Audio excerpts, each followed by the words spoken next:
Hi, welcome to Danny After Dark. If you're new here, make sure to like and subscribe so you don't miss a notification or a new episode. Tonight, we'll be featuring the case of Tina Lunney, a name many don't know. Well, let's find out more. Let's go ahead and dive on in. Tina was born in 1968. Not a lot is known about her early life, but what we do know is she later went on to marry a gentleman named Chris Lunney, and together they had two children. Tina's mother, Marie Zopie, moved in with the family as she was getting up there in age. They resided at 20 Cole Road in Fairfield Township, New Jersey. Tina, now a 41-year-old woman, by outsiders looking in, appeared to have it all.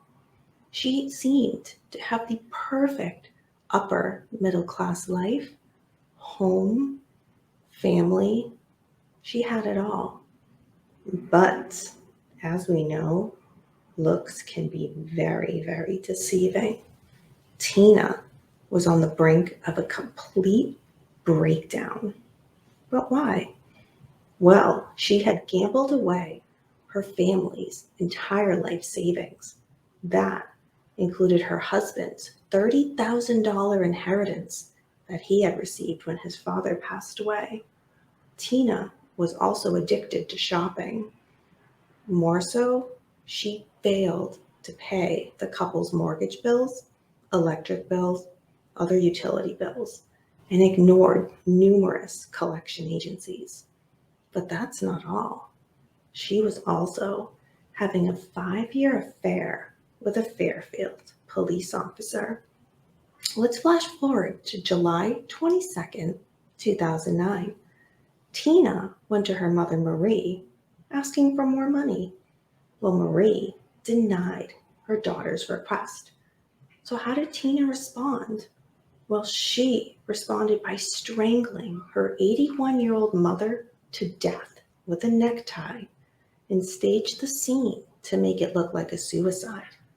Tina did this to gain access to her mother's credit cards. After killing her mother, Tina dragged her mother's body to her mother's bedroom, locked the door, and went to work. Tina came home from work later that evening, told her children and her husband Chris that Nana went out. She went out with her brother so that no one in the family would go looking for her. Tina then carried on the rest of the evening into the next morning as though nothing had happened. Well, now we're at the next morning. Tina calls her husband Chris at work. He says Tina is absolutely hysterical. Tina is telling him, "My mom committed suicide." Chris rushes home to see his wife and find out what happened to his mother-in-law. Tina presents him with a note she claims her mother had written. It says, quote, "Tell the kids I love them. You don't need me," end quote. But it gets more bizarre. The next day, Tina disappears. No one knows where she went. Her husband, Chris, did what any loving spouse would do. He goes to the police station to file a missing persons report.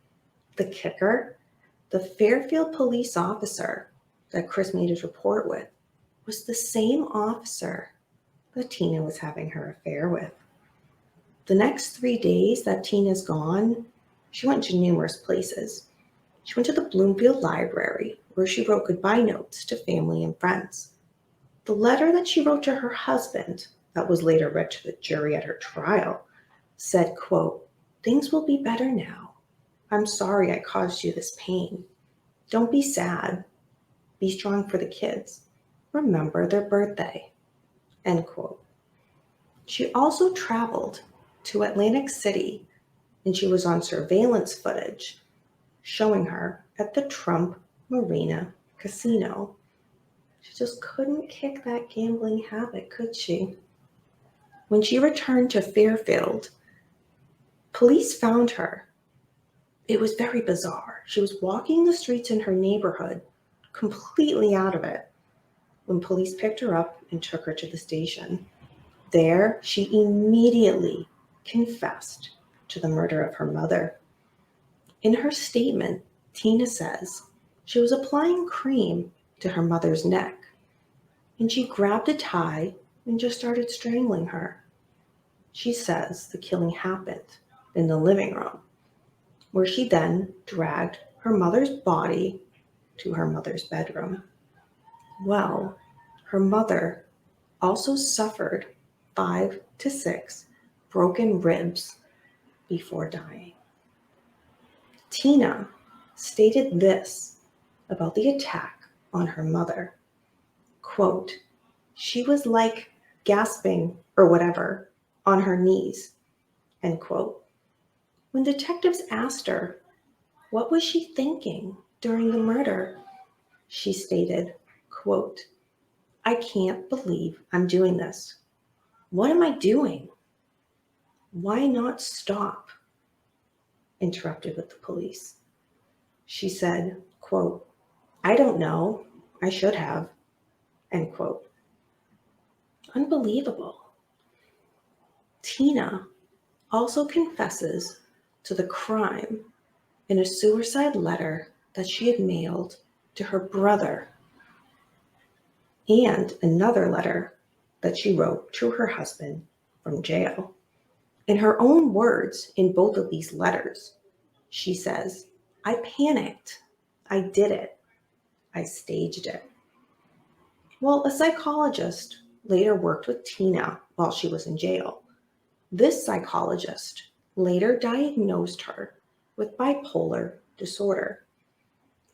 At her trial, the prosecution presented more than a dozen witnesses who did corroborate Tina's confession. According to phone records and text messages that were presented at trial, Tina called into work late the day her mother was killed. What she ended up telling one coworker about her mother was, quote, she was acting weird, like depressed, end quote. During the trial, jurors got to hear audio recordings, here's the kicker, of Tina identifying herself as her mother, Marie Zoppi, calling into the bank on July 22nd, 2009, the day of the murder. She calls in saying she didn't remember her own PIN number. Doesn't get more damning than that. Well, Tina's mom's credit cards were then used that same morning to make payments to several collection agencies and to book a trip to North Carolina's Outer Banks.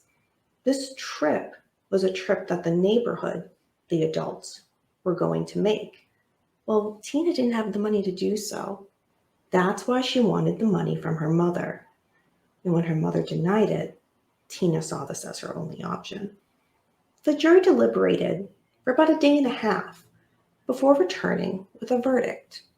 The jury found Tina Lunney guilty of first-degree murder and weapons offenses. Tina was sentenced to 40 years in prison. Tina later appealed to the state court in a bid to overturn her conviction. Well, the state appeal panel upheld her murder conviction. That is the case of Tina Lunney. Thank you for sticking with me for another episode of Danny After Dark. Do you have a comment or a question on the case? Well, leave it below. Let's be interactive.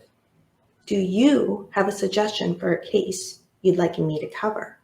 Well, leave it down below and you may see it covered in a future episode. Until next time, remember, we don't live in darkness. Darkness lives in us.